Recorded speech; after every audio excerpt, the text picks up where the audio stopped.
à Paris, Alger, on va se casser la voix. Salut à tous les frérots, j'espère que vous allez bien. Bienvenue sur la chaîne MTO Foot et aujourd'hui, on plonge dans l'actualité brûlante du Mercato. Et cette fois-ci, on va parler d'un dossier très compliqué, celui de Victor Osimhen. Il y a beaucoup de choses à dire parce que c'est déjà concernant le PSG, c'est un dossier où Paris a du mal.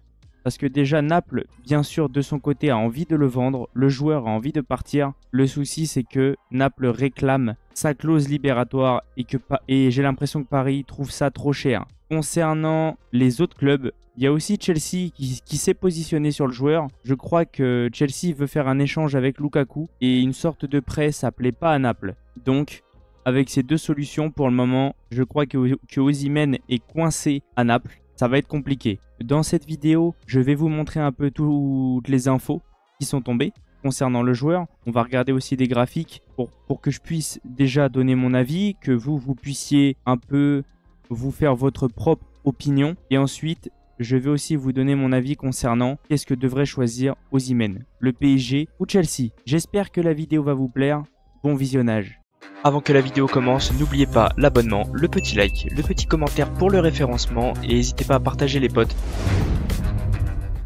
Partons maintenant sur la vidéo et on va aller voir toutes les infos déjà concernant Osimhen, tout ce que Fabrizio Romano a annoncé depuis le début du Mercato et vous allez voir qu'il y a beaucoup de choses à dire. Déjà, on peut voir que ça avait commencé depuis un petit moment, le président de Naples, De Laurentiis, à propos de Victor Osimhen. Certains joueurs restent de nombreuses années, d'autres sont recherchés par le PSG, Arsenal, Manchester City et Chelsea. C'est difficile de garder des joueurs quand ils sont recherchés par des clubs riches. Je peux confirmer qu'il y a une clause libératoire. Donc déjà là, ce qu'on peut voir, c'est que ça discutait déjà le 29 février de Victor Osimhen avec le PSG et Chelsea. On peut voir d'autres infos aussi, que ça parlait un peu de Paris au début.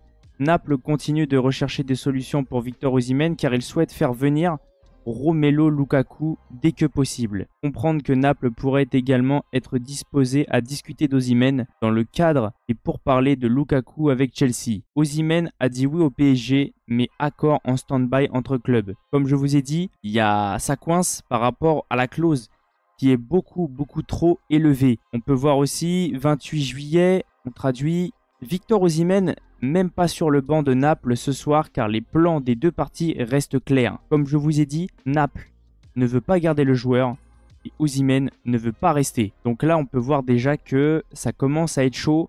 Il est plus dans les plans du club, il ne fait plus les matchs amicaux, donc c'est compliqué. Osimhen veut partir, Naples veut faire venir Lukaku. Les pourparlers avec le PSG sont en stand-by depuis lundi dans les conditions actuelles.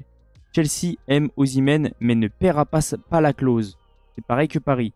Ils veulent pas payer la clause parce qu'elle est extrêmement chère. Je crois que c'est vers les 120, 130 millions. Là, Naples continue de rechercher des solutions pour Victor Osimhen car il souhaite faire venir Romelu Lukaku dès que possible. Comprendre que Naples pourrait également être disposé à discuter d'Osimhen dans le cadre des pourparlers de Lukaku avec Chelsea. On en vient à ce que je vous ai dit juste avant. Naples et Lukaku, pourquoi pas un échange. Osimhen a dit oui au PSG mais l'accord est en stand-by entre les clubs. Je trouve ça dommage. C'est un peu bête de mettre ça en stand-by parce qu'on pourrait confirmer un numéro 9. Le souci aussi au PSG, c'est qu'on a deux autres numéros 9. Kolo Muani et Gonzalo Ramos.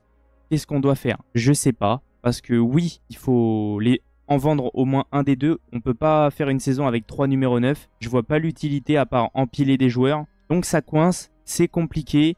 J'espère vite que ça va se débloquer parce que moi j'aime bien Osimhen, c'est un pur neuf. J'aime beaucoup Kolo Muani et Ramos. Oui, il faut leur laisser une deuxième chance. Mais pour moi, Osimhen, c'est un tout petit peu au-dessus des deux autres. Donc j'espère vite que ça va se débloquer, que Paris va peut-être vendre un des deux autres et pourquoi pas essayer de recruter Osimhen. Allons maintenant voir les graphiques. Comme je vous ai annoncé, je vais vous présenter le joueur comme d'habitude. Donc Victor Osimhen, c'est un joueur du Napoli, mesure 1,85 m, donc il est quand même grand. À 25 ans, donc ça va, il a encore du temps. Né le 29 décembre 1998. Pays originaire, le Nigeria. Numéro 9, son point fort, le pied droit et sa valeur marchande est à 110 millions. Là, je crois que la clause est à 120 ou 130. On peut voir que c'est un pur numéro 9.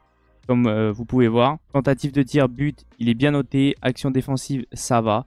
Le truc qui va clocher un petit peu avec ce joueur, c'est qu'au niveau du toucher de ballon, au niveau des passes, ça va pas du tout. Donc ça, c'est le point faible de ce joueur. Moi, je dis que ça va quand même. 133 matchs, 76 buts. Il a un très très bon ratio. Mais le seul truc que, comme je vous ai dit, c'est tout ce qui est toucher de ballon et les passes. De toute façon, on va aller voir ça encore plus en détail sur les prochains graphiques.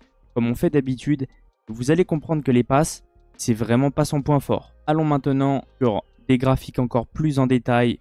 Vous allez comprendre les points forts et les points faibles du joueur. Comme on peut voir, au niveau de tout ce qui est buteur numéro 9, heureusement, il a de très très bonnes stats. Voilà, tout ce qui est passe tentée, voilà. Et c'est ça que je vous avais prévenu, c'est très très compliqué. Oui, c'est un bon numéro 9, mais tout ce qui est touché de ballon, c'est pas du tout son point fort. Comme on peut voir, de tout ce qui est but, passe décisive, il est très bon. Il fait partie des top numéro 9 actuellement, mais regardez les passes. Et voilà. Et ça fait peur. Il est extrêmement dans le rouge. Donc, est-ce que c'est un numéro 9 compatible au jeu de Luis Enrique? Je sais pas du tout. De mon côté, je dirais que j'ai un peu peur parce que je sais pas s'il est Luis Enrique compatible. Ça fait peur. 9 de centile, 6, c'est sec. J'ai même pas envie de lire parce que c'est très très très rouge. Type de passe, vous voyez, c'est très compliqué. Il arrive un petit peu à s'en sortir. Après, peut-être que Luis Enrique pourrait l'améliorer ou essayer de lui faire passer un cap dans ce style de jeu. Mais on peut voir que ouais, tout ce qui est passe, etc., ça va pas du tout. Ça va pas du tout. C'est vraiment ces stats-là qui m'inquiètent le plus. Tout ce qui est devant le but, c'est un très très bon numéro 9. On le sait tous. Avec le ballon, quand il frappe, c'est au fond. C'est l'un des top numéro 9 actuels. Derrière Haaland, etc. Oui, ça peut faire du bien sur tout ce qui est centre, etc. Parce qu'on n'avait personne dans l'axe. Le problème que je me pose, c'est que si Enrique recherche un numéro 9 qui est capable de remiser et qui est capable de faire jouer ses coéquipiers, je suis pas sûr qu'il peut trouver ça en Osimhen. Donc de mon côté, je sais pas trop quoi en penser. J'aime beaucoup le joueur, mais en même temps, je me dis que c'est possible que ça soit pas compatible avec Luis Enrique. À voir ce que ça va donner, mais pour le moment, je suis pas très serein. Après avoir vu tous les graphiques, etc., je pense que vous vous êtes fait un petit peu une sorte de point de vue. Je m'étais déjà fait un point de vue concernant le joueur en général. J'avais déjà vu le joueur jouer, etc.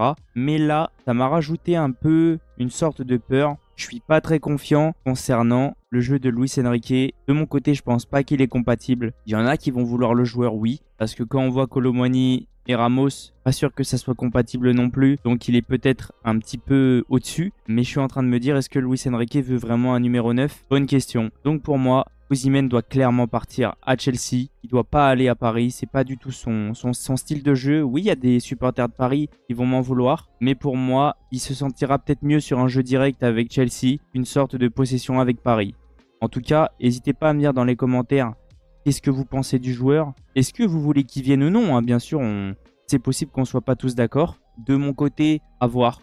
Mais moi, pour le moment, je suis très réticent. Je sais pas. Je sais pas. On n'a pas beaucoup de joueurs, on recrute pas beaucoup, donc oui, je dirais que j'ai peur, mais c'est compliqué. J'attends vos réponses dans les commentaires, je viendrai vous répondre concernant vos avis, etc. J'espère que la vidéo vous aura plu, et je vais vous laisser sur cette fin de vidéo, et je vous dis à la prochaine.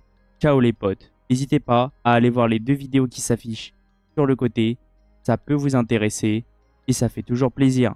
Pour toi Paris, on va se casser la voix.